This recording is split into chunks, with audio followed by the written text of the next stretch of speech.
Now, coming to the scale of the film, one hears that there was a limited budget, but seeing some of the rushes that one has, the scale seems to be enormous. For one, the people working on the film seem to be big by Indian standards. Like Ashok Mehta is doing your camera, Yeah. and Shekhar is directing, and you're getting a sound recordist from abroad to sort of. So I want you to comment on the scale of the film. That you being the producer, handling Electric Moon was one thing. Handling The scale is a very sort of double-edged word, because when people say it's a low-budget film, it's a low-budget film by international standards. It's cost 4 crore rupees to make, so it's not a low-budget film by Indian standards. In India, I think it's only in the last couple of years that films of this price have been made, and actually it is probably even a bit bigger than that. In the West, £1 million is not considered a large amount of money to make a film. Nobody really thinks of it that way. But then it's for the same reason that you buy a Coca-Cola, it costs you 45 rupees there and they consider cheap. It costs you 5 rupees here for the same thing. Yeah.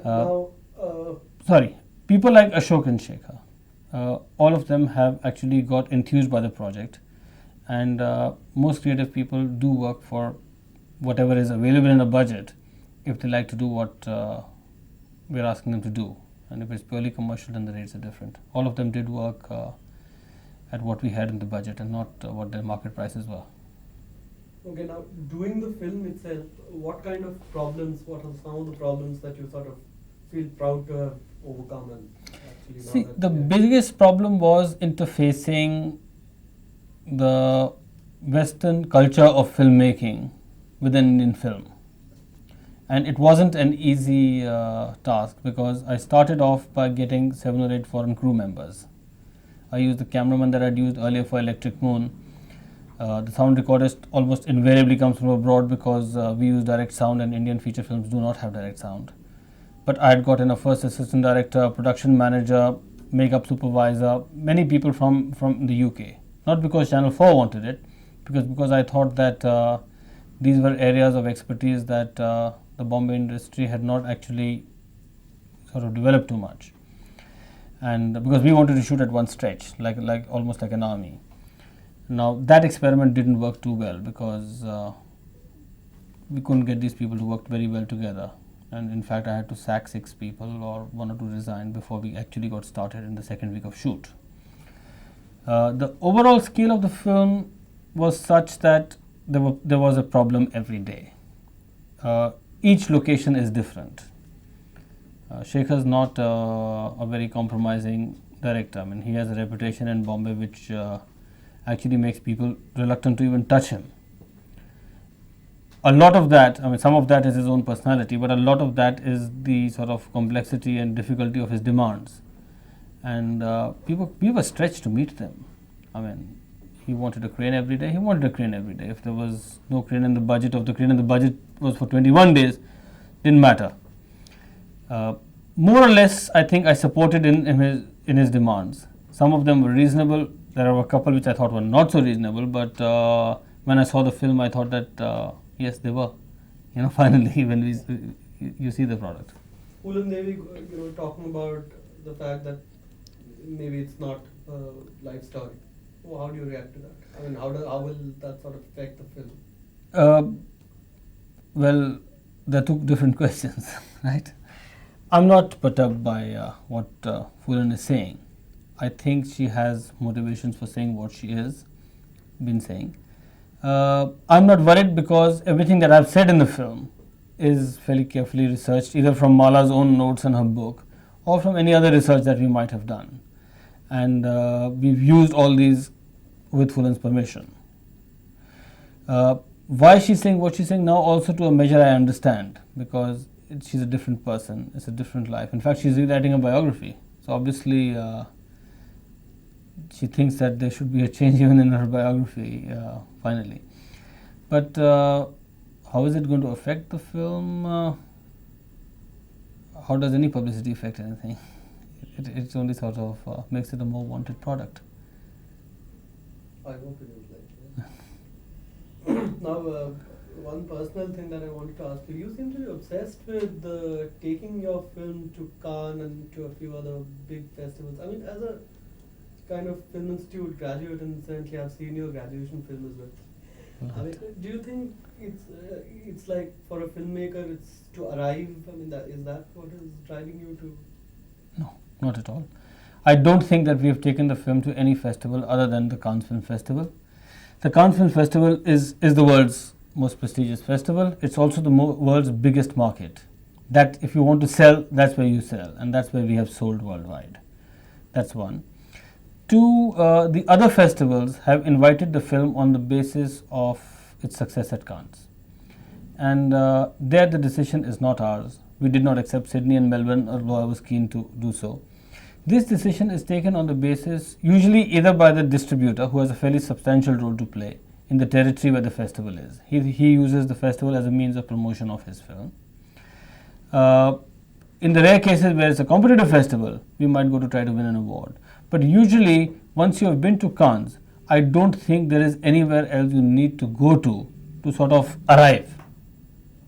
I don't think the other European festivals are out for us. We can't go to Italy or to Germany, because between Cannes, Italy and Germany, there's only you are allowed to take only one.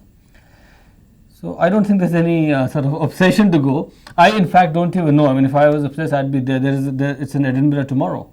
I'm sitting here, and it's in Montreal. Shekhar is going. Shekhar is he sort of has directed the film, so he needs to talk about it, and B, he is also getting an exposure for himself in the international market. I already know what I'm doing next. Okay. Now, there's this controversy about the content of the film. There's this thing about the film being excessively violent and graphic in its portrayals of violence and whatever thing. And there also seems to be this caste angle to thing, which I agree with you, which was there. Definitely, it was there. But the portrayal of it might just legitimize violence. Do you agree? I don't, but more importantly, none of the reviews that I have read by sort of fairly eminent people agree with that statement. Internationally, in fact, in the Cannes reviews, one of the most important reviewers said, if ever violence is justified in film, it's in a film like this. I frankly think that people who see this film are going to hate violence, they're going to hate rape, and they're going to hate child molestation. And if we succeed in even sort of disturbing one such person not to take one such action, I think I'll have achieved a lot more than I set out to achieve, because finally it's a film.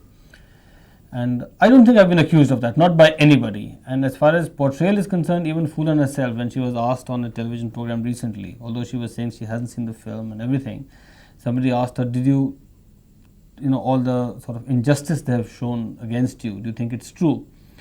She said, in a film, it can only be half true. Actually, what would have happened to me would be at least twice or three times more than what they've shown. So I don't think that we've taken anything but very carefully documented.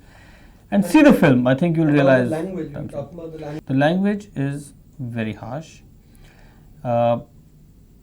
It's the language of India's villages. It's the language of my village in Punjab. It's a language that is spoken in Navsari and old Gujarati and Parsi villages. The language by itself doesn't make it foul or vulgar. It's a way of speaking. I saw sort of 70-year-old gentlemen, old men in the villages in the area we were shooting, speaking that language. It's to create the atmosphere. And I was in fact questioned on this, that suppose a few less sort of abuses were used, your story would still be the same, so why is there so much of it? And the same person had just been telling me about the fantastic location and the beautiful work Ashok Mehta had done.